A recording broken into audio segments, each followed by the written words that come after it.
Welcome to the Young Money Podcast with Marais. This episode of the Young Money Podcast is brought to you by More Time Financial, a financial planning, money management and financial education business helping young Australians to make smarter decisions with their money.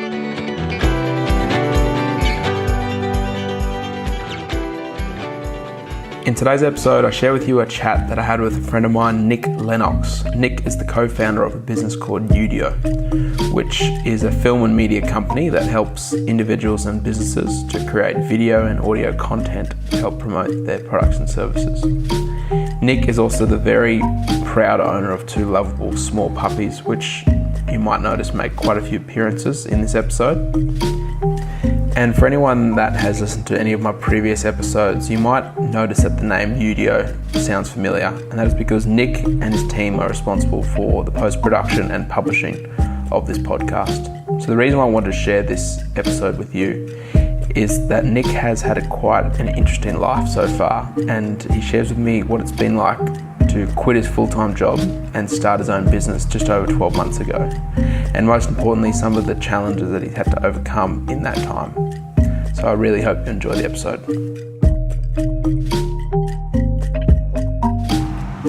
All right, so to kick things off on the Young Money Podcast, your name, age, and current occupation.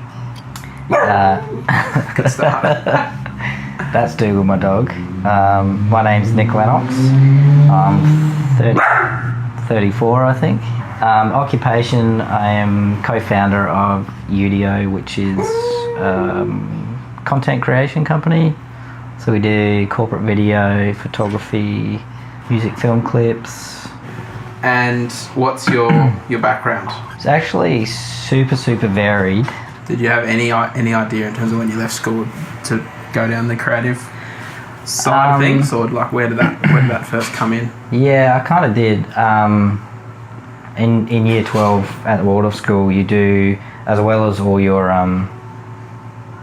regular lessons and whatnot, you do something called a year 12 project, I guess you'd call it. You can do it on whatever you want to do. Yeah. So over the year you have to write a thesis. If it's like a product or something, you have to try and have that finished by the end of the year. Okay. And then you do a presentation to the whole school and the community on what you've done. So I'd been making music since, I don't know, probably since I was like 15 or something. Mostly sort of producing my own music, and I was really into that and into art. And so my year 12 project was music.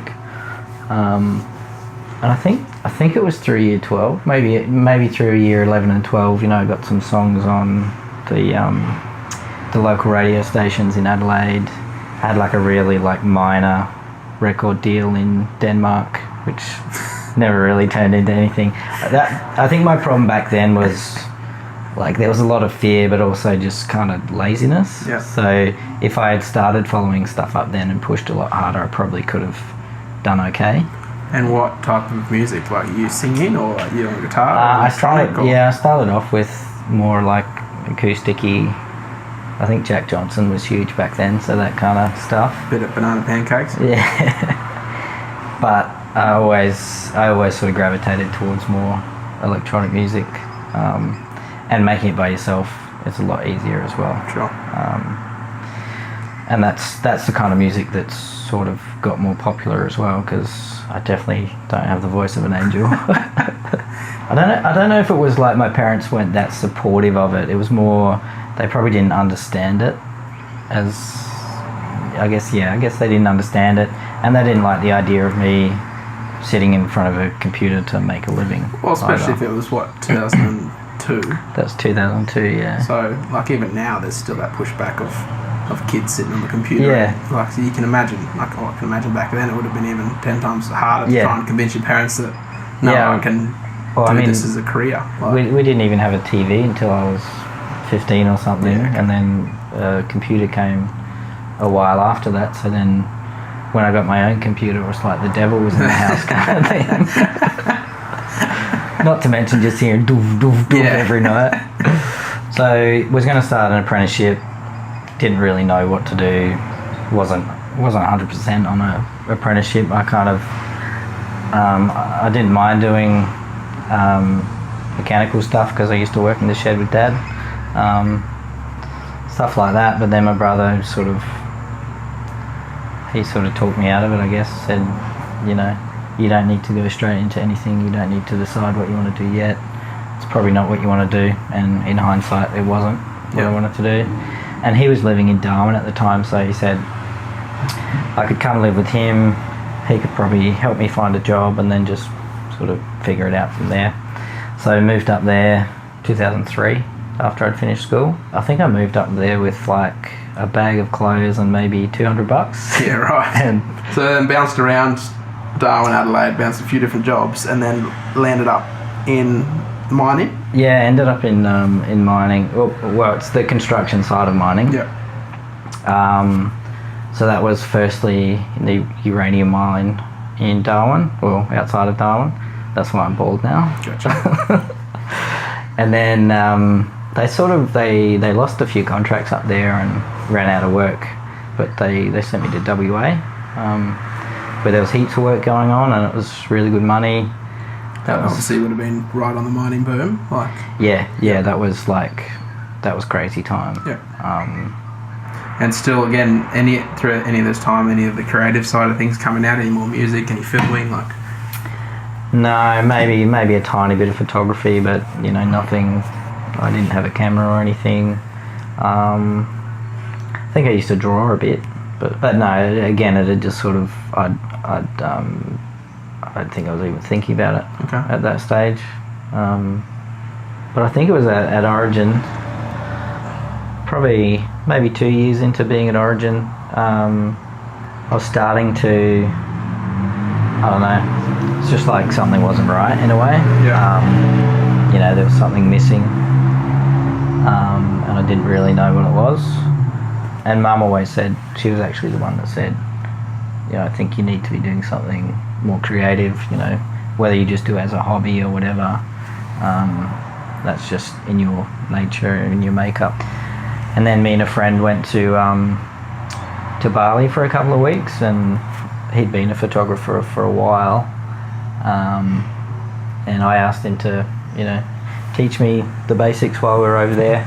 And he's a surfer, and I can't surf to save my life. So no matter how hard I try, I gave up that dream a long time ago. So he'd go surfing, and I'd just, sit on the beach, take photos, try and get surfy shots and stuff like that. Yeah. And through that, just became completely obsessed with photography. Was it like a moment where it's like, holy shit, this is what I want to do, or is it kind of a gradual? I think it probably was once I got my camera. As soon as I got home, I bought a camera. Yeah. And then just was reading about it, was watching anything I could on YouTube about it, was any spare moment I was taking photos, researching stuff, and just absolutely loved it. And I think from there, that sort of like kick-started the creative urges again. Yeah. So slowly started to get back into music and things like that. And then I think the natural progression from photography for me was video, because that was like the next sort of challenge. A lot of the same rules apply, but it's a lot harder to sort of craft a story and then turn it into something that people actually want to watch. So when I was working at Origin and I'd started photography, I just started getting random little jobs, people asking for family portraits and stuff like that. But no formal training or no formal kind of course or anything? I've got a diploma of YouTube. Excellent. Countless hours of study. I think being obsessed with it helps a lot. I think it was 2015 was made redundant. Okay. And I knew it was coming for a long time. They dragged out these layoffs for like a year and a half. So during that time, I sounds cheesy, but did a lot of soul searching about what I actually wanted to do and whether I just wanted to earn money for the sake of earning money, or actually, do what I really wanted to do and get into some sort of creative industry. So I looked at graphic design or studying graphic design or web development or anything like that, like digital marketing, things like that. It's quite a hard industry to get into. I still had a lot of self-doubt. I used to crap myself every time somebody asked for photos. But I guess that helped a lot in getting used to doing those jobs. Even when I even leading up to leaving Origin, you know, at first I was applying for a few videography jobs and I'm just like, you know, I don't know anything. So I just really ramped up practicing, trying to build a bit of a show reel, learning as much as I could, and ended up basically the day I left Origin I was already employed with the social advisor. And that's obviously where we first met. Yeah. So they're not traditional, well, they're not a media company, and they didn't sort of do the traditional videography type roles, which was probably a really great stepping stone for me. It was a really good place to hone my skills. Obviously met a lot of people, such as yourself. It was kind of great just to be thrown in the deep end with that, and then just sort of over that year just really developed mostly editing skills, but also shooting skills and then interviewing skills, and just being in that industry just sort of gets your brain in that sort of in that flow. And then we're actually doing less and less video work at TSA, and I was able to do a lot of things there, such as graphic design and things like that, but it sort of wasn't really scratching the creative itch so much anymore. And I knew that I really wanted to keep forging ahead with the video stuff. So I decided took a huge risk and went out on my own. Started Udeo. Probably had $1,500 in the bank. So a big risk. Yep, and a home loan on top of that. Yep. I think the girlfriend at the time, she was just working a real estate job, so she could support us a little bit, but you know, if I wasn't making the bare minimum very quickly, then it would have failed very quickly and would have been in a fair bit of trouble. And was there a defining moment when you said, yeah, I'm going to do it, I'm going to do my own thing, or was it kind of a gradual kind of thought process in the back of your mind that you thought you could do it? It was pretty gradual. For a long time I just thought, nah, it's absolutely crazy. There's a lot of fear. You know, I knew I could get a few clients in the door early just through people that I'd met, but I knew that wasn't the basis to build a business. So it was flipping terrifying. And that's probably why I thought, no, that's just crazy, you know. Just, you're going to have to,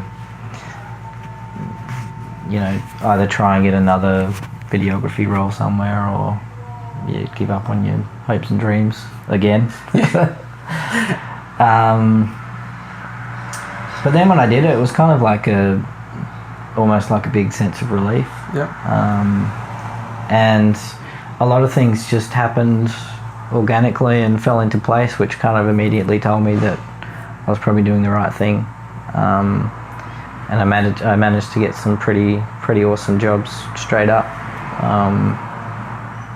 which hopefully means I'm all right at what I do.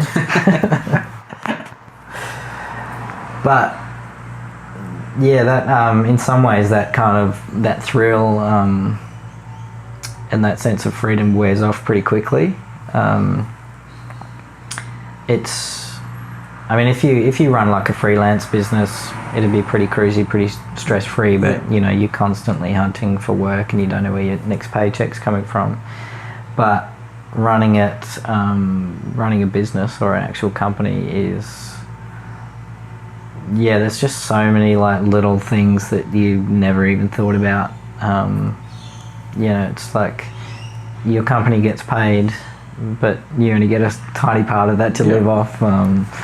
Lots of things like that, like invoicing people, the whole admin side of things. You have to wear so many hats. You can't just be a videographer anymore. You're the CEO, the CFO, the cleaner, the receptionist, like absolutely everything. Yeah. It's a huge wake up call. But I also have a massive appreciation for people that do run their own business. And if I ever did go back to working for someone, I think my mindset would be totally different now. I think so many people now, they're expecting a pay rise, and they see these CEOs that it looks like they have it all, but it's like a huge amount of risk. And I think we've talked about this before. You speak to someone who's employed, he gets just paid the regular wage, and they constantly complain about their boss did this, they can't do this, and you sit there and I can understand that. I'm only running a small business, so I can't even imagine what it's like employing 10, 20, 30 people and those big kind of companies. Dealing with the stress they do. So you, as you said, get appreciation for it, and I think it's a great insight to, as you said, if you went back to being employed, you could have that appreciation and see it through a different set of eyes. I think the work ethic as well changes a lot. Like working for yourself, you just never really have a day off. But you're also constantly inspired to keep working. So I guess that's a real challenge for people that do employ people, is making them feel like they belong enough to the vision and the dream to have them inspired all the time as well. Especially if they've got no ownership, or they've got, besides the paycheck each week, they've got no other reason to be there. So it's trying to change that mentality. I actually, bit of a side note, I was watching a Simon Sinek thing this morning about, I think it was like how to be a good leader and employee retention. I've seen a few of his ones on that before. But there's this, I think it's a company in Japan that have a no fire policy. So you can't get fired for, how do they word it? Basically for any performance issues or anything. So if you're terrible at your job, they won't just go, this isn't working out, see you later. They'll mentor you, they'll give you the education that you require and skill you up in that, and I think that's like genius. What was the basis of the video? Was he saying that's a good thing, or was he saying it's just a different way of looking at it? That it's a much better way of doing things, rather than just having a churn of people and trying to make them work for a minimum wage and not give two hoots whether they're invested in the company or not. It's just, I think he was just sort of saying you invest in your employees and they'll invest in you. So the basis behind Udeo, what was the name, first of all? Probably a good place to start. I know for me, when I started More Time Financial, it was something that seemed so irrelevant, and something that I didn't want to spend too much time on, but as a result, you spend a lot of time on trying to decide what you're going to call this thing. I don't think I spent any time on it at all. It was when we first when it first started, I actually started with a guy that I met through TSA, the course we were doing, and he's a digital marketer. So we're trying to just combine stuff that didn't strictly say video or strictly say marketing or anything like that. And I think my thought process was just mashing words together, and so I came up with And I was thinking of like really strong brand names. So you've got Apple, which isn't a made up word. Taken. So you can get that one. But it doesn't mean anything. I'm sure it means something to them, and I'm sure there's some reason behind it. Or like Uber is, I think that's a German word, but in English it doesn't mean anything. Does Adidas mean anything in French? Adidas. Adidas. I like to call it Adidas. I know you're one of those guys. I've got no idea. Yeah. Probably does. It might, but there's these words that they're kind of like they're fun to say. They're catchy, but they don't really mean anything. But I mashed U and video together, and it was Udeo, which is pretty clever. I see now. Makes sense. And then a sort of a bonus of that was it's pretty good. Words like that are pretty good for SEO and things like that, because there's very few words. It's pretty unique. So for searchability, it's pretty good. And there's a bit of intrigue as well. People go, definitely. oh, what does that mean? Yeah. And the experience you've had starting and running your business over the last, what's it been, 6, 12? I think we just ticked over to a year this month. Yeah. Excellent. Well done. Thank you, sir. So what's that experience been more like? grays. Yeah. You're losing a bit of hair. And more hair gone. It's accelerated this year. That's why I'm growing a beard. Compensate. So talk me through that kind of the last 12 months in starting your business.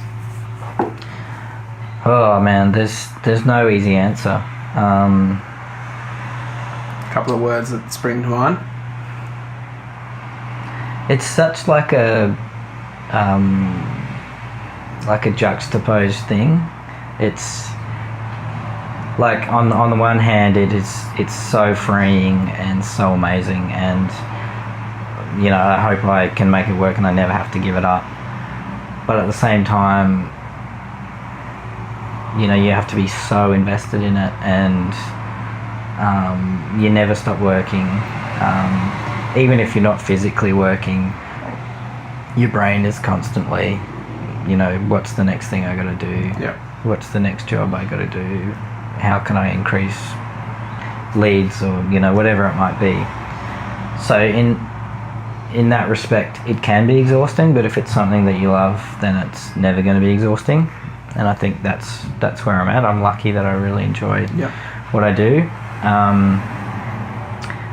I will admit the more sort of business side of things I've really struggled with. Like I've learnt a lot in this first year, but only scratching the surface really in terms of savvy business. Sure. But at the same time, like, I could be way off here and some business guru could be like, you're an idiot, but I don't think it's all about being savvy, like a savvy businessman or, a savvy advertiser or whatever it might be. That has a big part to do with it, but I think it's one, if you're good at what you do and people value that, then you got to learn to value that yourself and run the business accordingly around that. But also just being I don't want to blow my own trumpet, but just try and be a good person, help people out. Doesn't always have to be for monetary return or anything like that. And I think over time that will just the community that you build around you just through being a decent human being is more important than using the latest software to invoice people or whatever it might be. I think you got to find the balance. I think, and it's my experience and might be a generalisation, but I tend to see a lot more of the creative minded people definitely in the same boat, where they get into business, especially they go from freelancing and they go into a business on their own, and they struggle a lot with the business side because that's just not how the way they think. Yeah. And unfortunately, to run a business, there needs to be either someone helping them or they need to learn quickly, which you've obviously experienced. Yeah. I mean, I've had a lot of support in that respect from yourself and others. I don't know. I almost feel like that whole thing of people saying like, oh, I'm a creative, I can't do that, is like a bit of a cop-out. I'm definitely a big believer in the left brain, right brain sort of hemispheres. I don't know, maybe I'm different, and because I've had time in construction and things like that, I am able to think more logically or something. Yeah, I don't know. That's a tough one because I do struggle with it, but I know that if I put a time into it, learn it, I could. So I mean, at the end of the day, it is kind of laziness and for a creative to be like, oh no, I'm a creative, I can't do that. It's like, well, that's just ridiculous. You learn how to be creative, so I'm sure you could learn the business side. Like, if I can learn photography off YouTube, then surely I can learn invoicing off YouTube. Sure. Yeah. But I think, initially it definitely wouldn't come natural. Like, as you said, your learning style is you like to learn by doing and watching things. Definitely. Whereas if someone gave you a textbook and said, here's photography 101 textbook, could not do it. No chance. Yeah. So as you said, the left side, right side brains definitely plays a factor, but it is a learned thing. Yeah, I guess maybe creative people's brains work differently. I'm certainly very visual, and I guess that's true for others as well. But it should never be like an excuse or anything. What skills would you have benefited from over the last 12 months that you didn't previously have? I don't know if there's a course for it. I think the thing that, maybe not just in a business sense, the thing that I struggled with the most, and probably still struggle a bit now, but getting a lot better with it, is like around self-belief. So knowing that what you do is good and then charging accordingly for that, and not feeling crap about charging accordingly for that. Like my first 6 to 8 months, I was seriously undercutting myself to the point where it nearly just wrecked everything. And that was, I think a big part of that was self-belief and confidence, going, I can't really charge 10 grand for a video or whatever. If there was some way, it's such an intangible thing to value. So you do have to learn to value yourself. That's something I've really, really struggled with. Well, it's probably it's a conversation we've had over the last 6 to 12 months on a constant basis. Is so much about one thing, I know so much about one thing. But for us you ask a question, I just tell you the answer. For me, it's just second nature. I just know it's second nature. Why would anyone value that? That's the exact same when it comes to video side. I ask you a question, you find the answer, you tell me the answer, what camera to use, or anything like that. And for me, it's so valuable that I'd happily pay you to do that. Whereas you sit there and go, well, it took me 3 seconds to find the answer. I already know that. Who would pay for that? And it exactly comes down to that self-belief and realising what value you actually have inside your brain. And then I think the business side of that, with the valuing yourself and then charging accordingly, you really got to reverse engineer the structure of the business and the structure of how all your finance works. So that's something I struggled with as well. It's not just, you're not just, as a company, you're not just charging for your service, you're charging for this is going to seem like so obvious to people, but it's something that's really hard to get right, I think. I still like, that should probably work out, and then just charge whatever. But you need to reverse engineer your overheads. We've got subscription services for all the software we use. The camera gear is really expensive, and you got to keep up with that stuff as well to stay competitive. The insurance on the gear is crazy, and I'm sure all these expenses are the same for any business. It's just in different areas. So my first, even now I still screw up, but my first 8 months was not taking that into account at all. I was just strictly charging for a service, and then you end up going backwards really quickly. It's something I see a lot with tradesmen. They work for a company, and that company charges them out at $30 an hour in this estimate, and then they say, well, I can do this for myself, and they go and run their own business or freelance, whatever you want to call it, sole trader, and they charge $30 an hour because that's what they thought they charge, whereas they didn't account for the insurance, the GST, the tax, and tools and all those things that as an employee you don't have to worry about. And exactly that, they're just charging, well, I was on $30 an hour then, I'll be on $30 an hour now.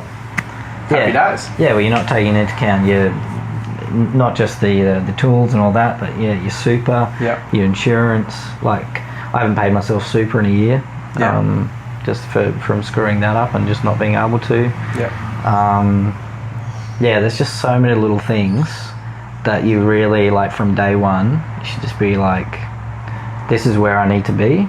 I'm going to work backwards from here, and that's my fee structure. Or you'll seriously screw yourself over. I was lucky that I was able to turn that around. Nick's business tips 100. Well, that was a huge thing for me, is, like, I still struggle with getting the fee structure right. Which, is self-belief, but also knowing what you have to charge to actually make it a viable business. I think that's the tough bit. That's like the hard line in the sand where it's like, no, you have to charge this. It's not, it would be nice if you could charge this. It's like, you have to charge this, or you might as well just go and work for someone else. Otherwise you're going to send yourself broke. Definitely. And I think you have to get to a point where if somebody says, well, I'm not paying that, then be like, well, it's not worth my time. Which is a very tough thing to do, especially in your first 12 months of business. This is impossible. I was just taking anything I could get, but that's really hard. And interestingly, I had a similar experience. It was sort of over Christmas. Work just totally died off. I was starting to really panic. Thought it was all over.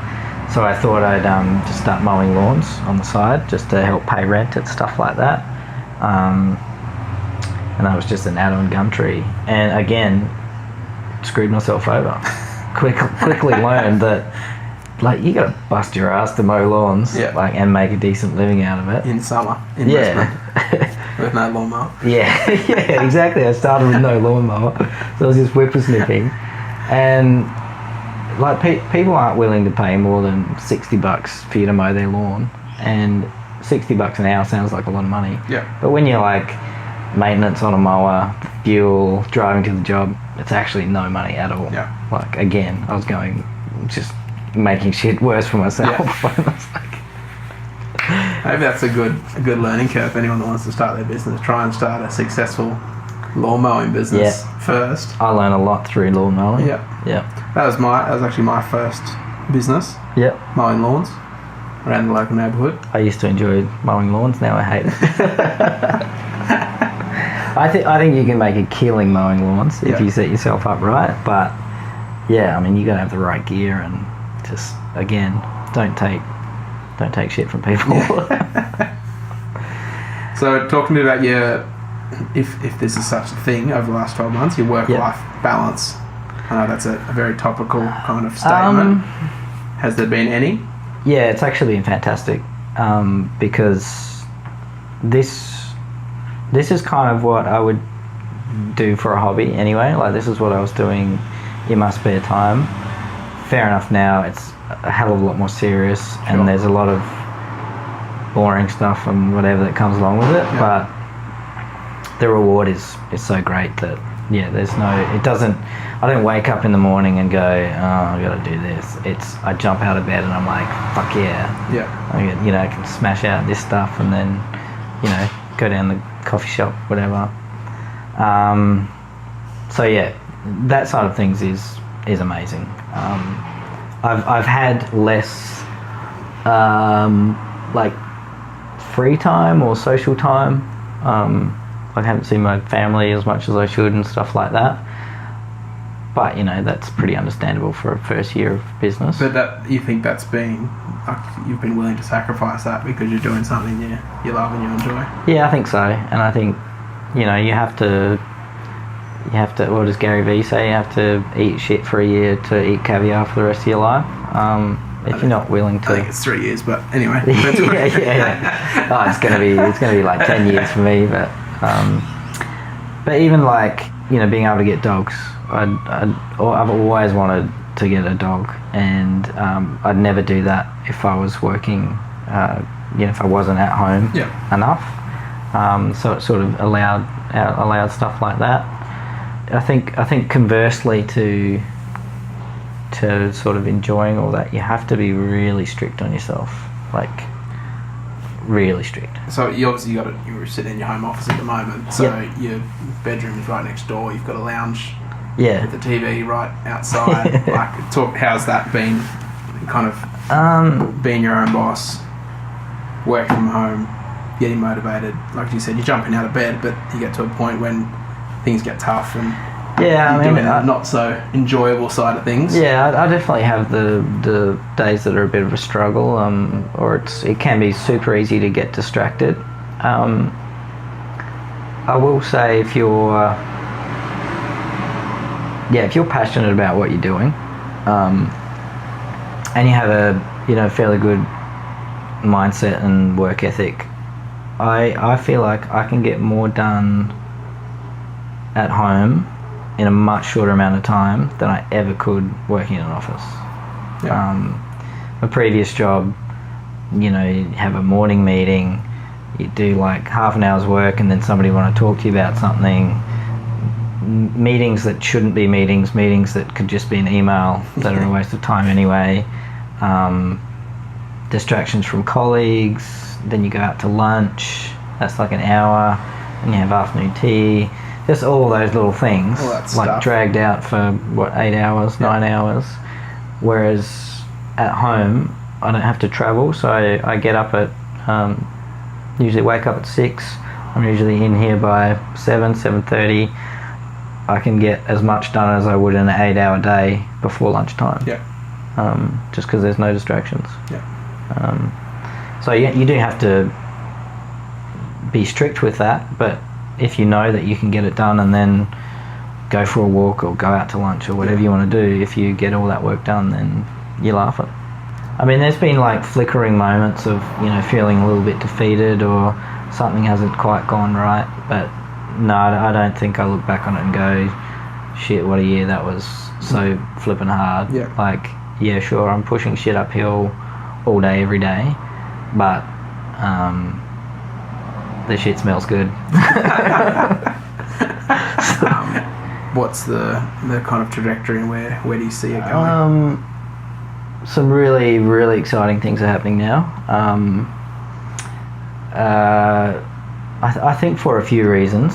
I sort of wanted to change up the business model a little bit. I was probably operating it more like a freelance business rather than an actual scalable company, or that sort of model. So I think it's going to take a bit of work to get it working, but I think I've got something now that is actually scalable, and it's probably going to be a better client experience, more value for the client, and better for me as a company. Sure. I just did inverted commas to anybody listening. So audio experience, no one can see your hands.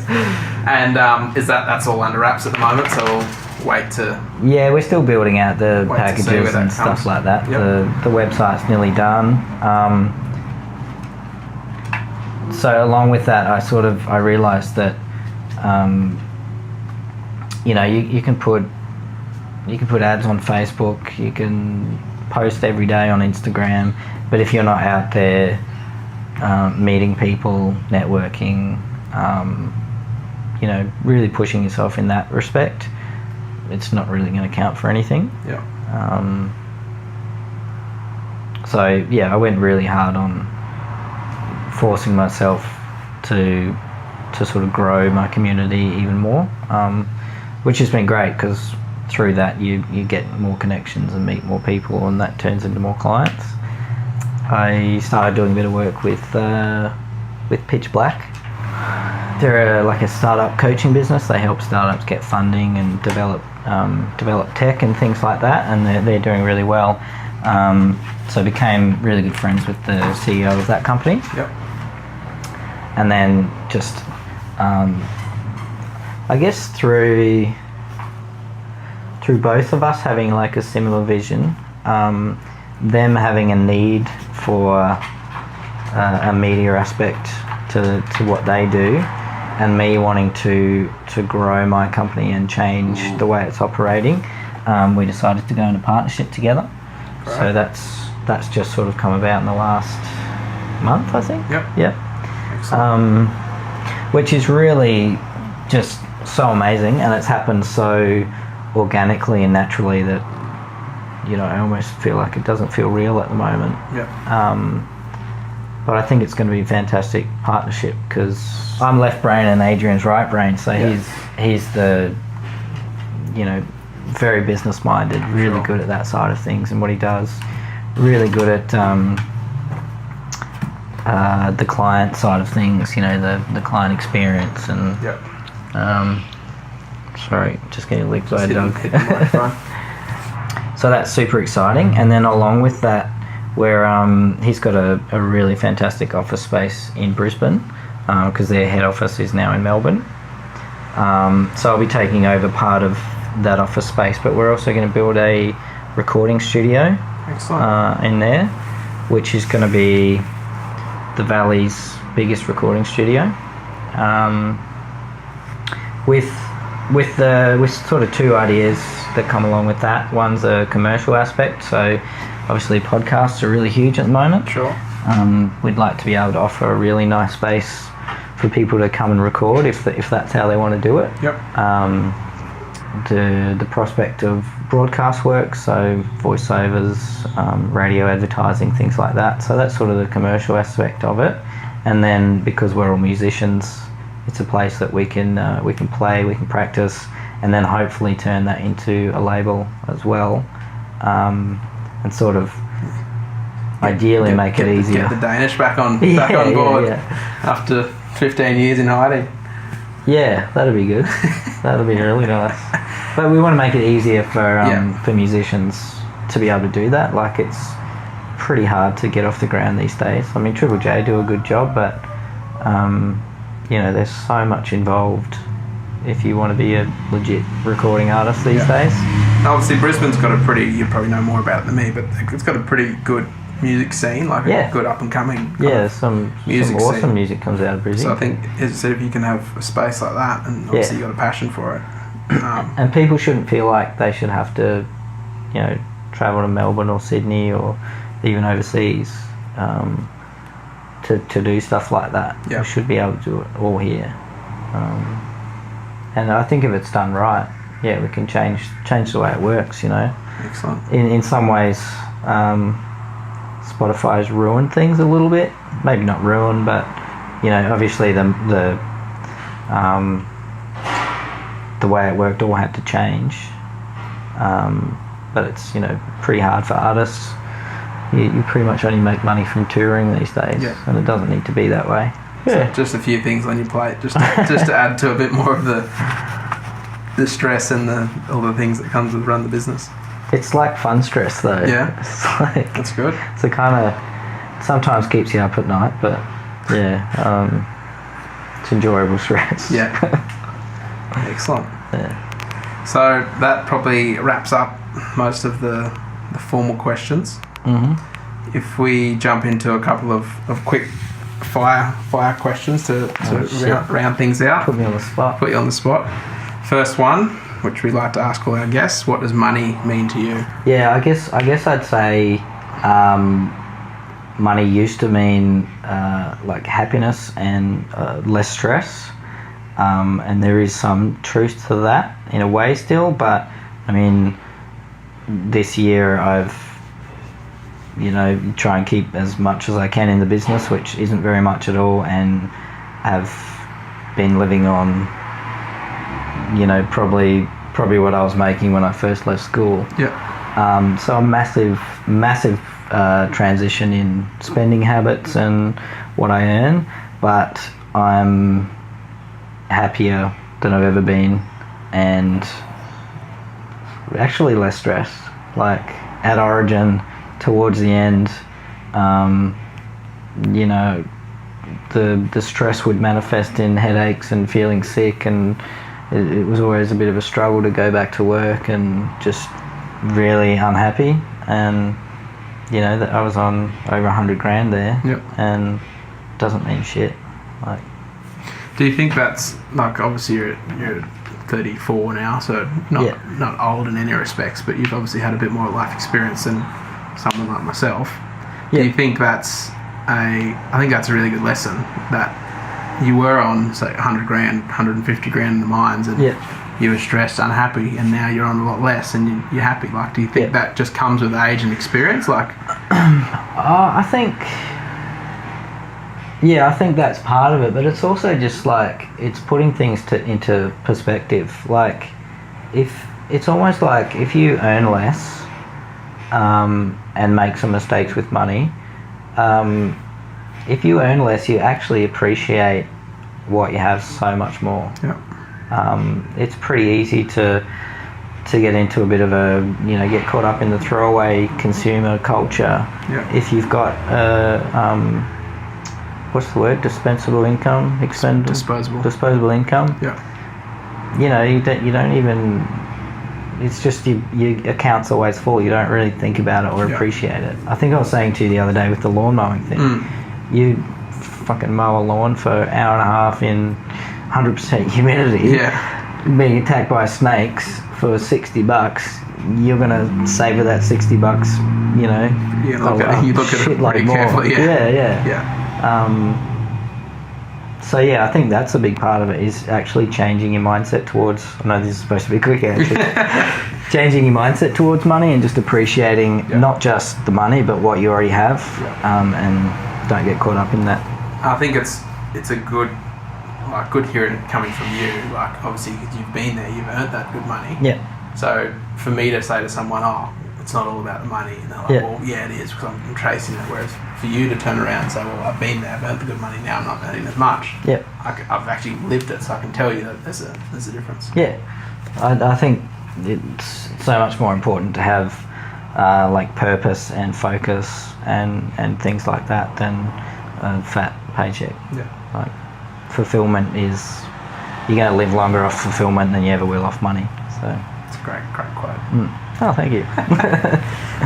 Favorite podcasts that you currently listening to or can recommend? You mean other than this one? Other than of course, other than this one. This is obviously number one. Favorite it in your playlist, I hope. Probably Tim Ferriss and Stuff You Should Know. Stuff You Should Know, they're pretty funny and it's pretty random stuff. Yeah. But very varied. Your top tips for business owners looking to grow their online presence? Don't be scared to just put yourself out there. I don't need to tell you any stats on video. Like a Google search will give you 50. People will tell you about building followers on Facebook or Instagram, whatever. Just remember, it's just a pay-to-play environment. If you drop $50 a day on Facebook, you'll get leads. Simple as that. Sounds good. And finally, where can people go to find more information about you and Udeo? Udeo.com.au, so udeo.com.au. And are you across, well, I hope you are, across all the social platforms? Yeah, mostly, I think. Kim Kardashian said Snapchat's dead? No, Courtney. It was Courtney, sorry. Distant relative. I mean, Facebook are in a lot of hot water at the moment, but that's probably not going to change anything. What else is there? Instagram, Twitch, big one at the moment. Twitter. I think LinkedIn's really changing for the better. It's becoming a more of a social platform. It's like a grown-up version of Facebook. A lot less spammy. Yeah. Having said that, you do get some pretty weird messages on there. Spam on there. Yeah. And finally, do you have a favourite quote or something that you like to live your life by? I definitely don't live my life by a quote. Favourite quote. I think if we go back to that self-belief thing, I hope I get this right. Those who mind don't matter, and those who matter don't mind. Why do you like that one so much?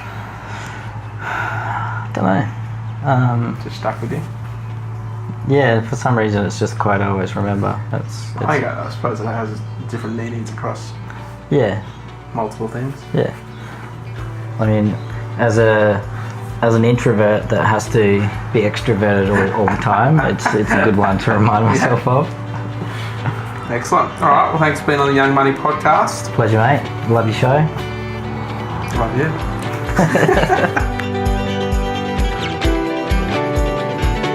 enjoyed this episode of the Young Money Podcast, make sure you subscribe to keep up to date with all the latest episodes. And feel free to leave a like, comment, and share it with a friend.